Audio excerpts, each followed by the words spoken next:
بسم الله الرحمن الرحيم. طبعا برحب بالساده الحضور. يمكن النهارده يعني احتفاليه لقسم اللغات الاجنبيه شعبة اللغه الفرنسيه، لان دي اول مناقشه تتم لرساله مقدمه من هذا القسم، وهي رساله الماجستير المقدمه من الطالب إيهاب الشيخ، وعنوانها تحليل الخطاب اللغوي في كتابات السيرة الذاتية عند أنيب نور.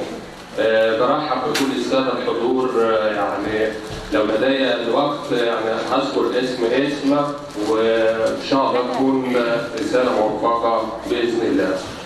طبعا السيد العميد هو المفروض يكون موجود معانا دلوقتي، بس عشان في مجلس كلية فهو متواجد، هو والأستاذة الدكتورة هويدا التريبي والأستاذ الدكتور ياسر بيومي وكيل الكلية لشؤون البيئة وخدمة المجتمع، وكانوا المفروض يكونوا موجودين في اللحظة دي. النهارده احنا إيهاب طبعا الحالة البيانية للطالب هو وافق السيد الأستاذ الدكتور نائب رئيس الجامعة للدراسات العليا والبحوث بتاريخ 9/10/2019 على تسجيل إيهاب في موضوع الماجستير المقدم منه، ووافق بتاريخ 6/11/2022 على تشكيل اللجنة المكونة من الأستاذ الدكتور أيمن أمين المنظور أستاذ الأدب المقارن قسم اللغات الأجنبية الفرنسي في الكلية رئيسا ومشرفا، الأستاذ الدكتور رضا علي علام أستاذ اللغويات بقسم اللغات الأجنبية فرنسي مشرفا، الأستاذ الدكتور أمجد الظريف عطا حسن مناقشا خارجيا، وهو أستاذ قسم اللغة الفرنسية بآداب العريش ومدير مركز اللغة، الأستاذ الدكتور حمدي محمد أحمد عبده أستاذنا في المقام الأول، أستاذ الحضارة واللغة الفرنسية بكلية التربية جامعة طنجة. نبدأ على بركة الله المناقشة.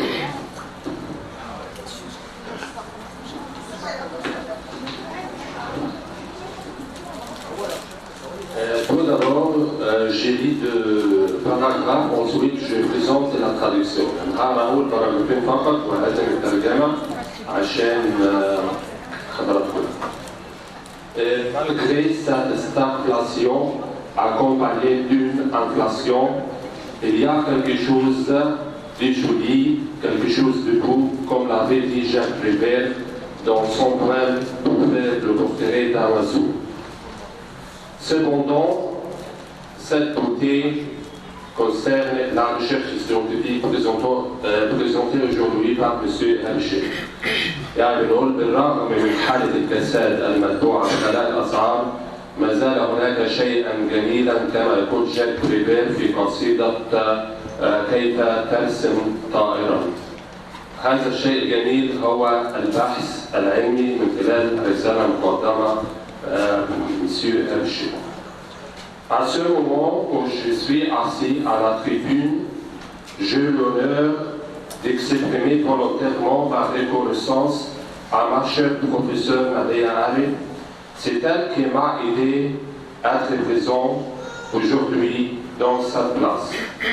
في هذه اللحظة يعني أحب أن أنا أتوجه بالشكر وأنا جالس على المنصة لأستاذتي الدكتورة نادية عارف، هي اللي ساعدتني أن أنا أتواجد في هذه اللحظة.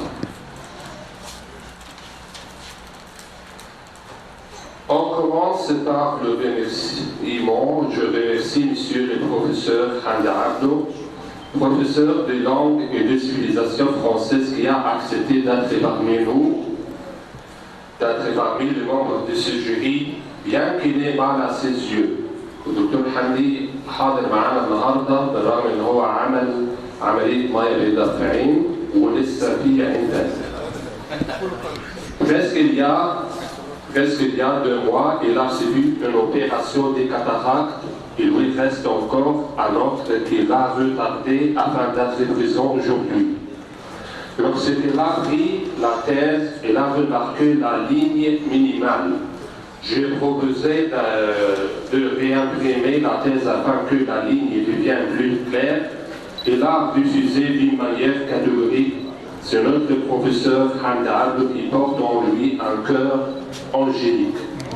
وبالرغم من ما انا اعطيته الرساله وهو يعني لقى الخط صغير، اقترحت عليه ان احنا نعمل رساله بخط اكبر وخط اوضح، ولكنه رفض بشكل قاطع انه الدكتور حمدي عبده صاحب القلب الملاك. Je remercie également Monsieur le professeur Amgad El-Zarif qui a accepté d'être parmi le membre du jury malgré ses travaux et ses préoccupations. En tant que professeur de linguistique française, chef du département de la langue française et directeur du centre de langue et de traduction à la faculté des lettres Université Tel-Aviv, je lui dis bienvenue à ta maison, à ta faculté. بقول للمسيو أمجد أهلا بيك في كليتنا، وهي كليته في المقام الأول لأنه بدأ معانا الكارير من هنا. À ta faculté de pédagogie de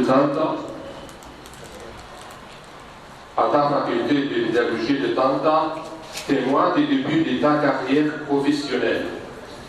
Ta présence représente pour moi la nostalgie, le retour au temps voulu, particulièrement à notre stage de formation à Alexandrie en 1991.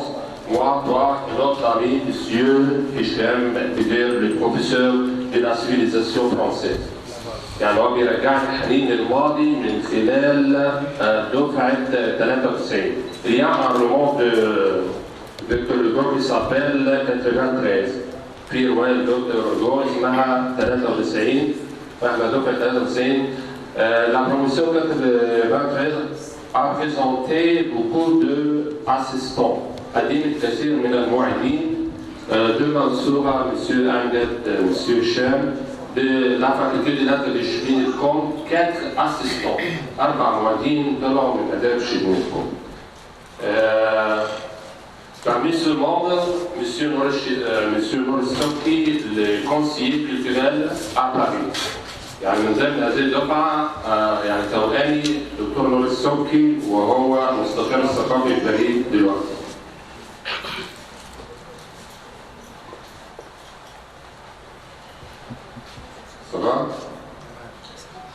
Je remercie de même Monsieur le professeur Reda Alam, professeur de linguistique française.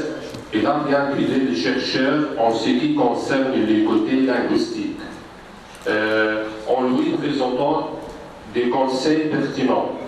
Enfin, je remercie le chercheur et chef qui a parcouru avec insistance la voie de la recherche scientifique. Malgré son travail pénible, il a déployé tous ses efforts pour achever sa thèse. Je lui dis bravo et lui exprime d'avance mes félicitations.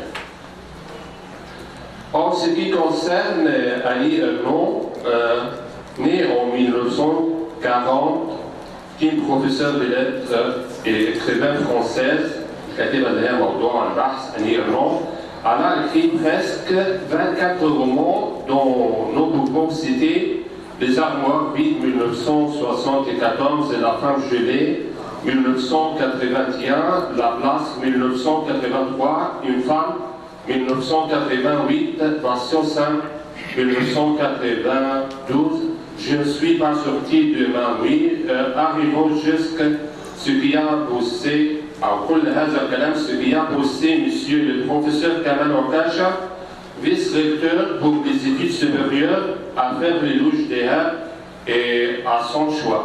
يعني عقارية هذه الكاتبة وما قدمته وهي حصلت على نوبل، ده اللي خلى أستاذنا الدكتور كمال عكاشة نائب رئيس الجامعة للدراسات العليا إن هو يعمل فيديو ويشكر فيه إيهاب. Quant à notre corpus, Les Armoires vides, son premier roman se déroule devant l'attente de l'avortement subi en 1964.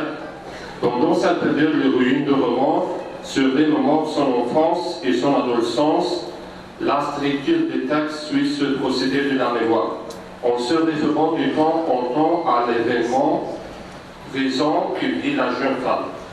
L'autre roman, c'est La place, qui est un roman autobiographique. autobiographie publiée en 1983, récompensée par les prix Renaudot. L'ouvrage retrace la vie de père paysan devenu ensuite ouvrier d'usine pour tenter d'améliorer son sort, puis enfin tenancier d'un café-épicerie. Le récit présente la trahison d'un ignorant vis-à-vis de ses origines quand elle quitte le milieu ouvrier, puis cache ses origines à son nouvel environnement. Avant de terminer, je cite un paragraphe très important, déjà écrit, mais il semble qu'Erhard a oublié de le citer dans cette version. Nous travaillons sur ce corpus qui est une manifestation matérielle de la compétence linguistique d'Annie Ernaux. Nous adoptons la méthode structuraliste. En fait, c'est Edouard Savier qui a annoncé le structuralisme en établissant plusieurs distinctions comme celle qui se trouve entre la phonologie et la phonétique. Il s'est intéressé aux critères formels opposant les patterns, c'est-à-dire la structure à la réalité parlée. Le structuralisme désigne que la langue est une structure, un ensemble d'unités structurées. Le signe est à la base de la linguistique structurale. Il comprend deux éléments, le signifié qui est une idée et le signifiant qui est un moyen d'exprimer le signifié. Je vous remercie encore une autre fois et je donne la parole à M. Herbicher. Avec toi, 15 minutes.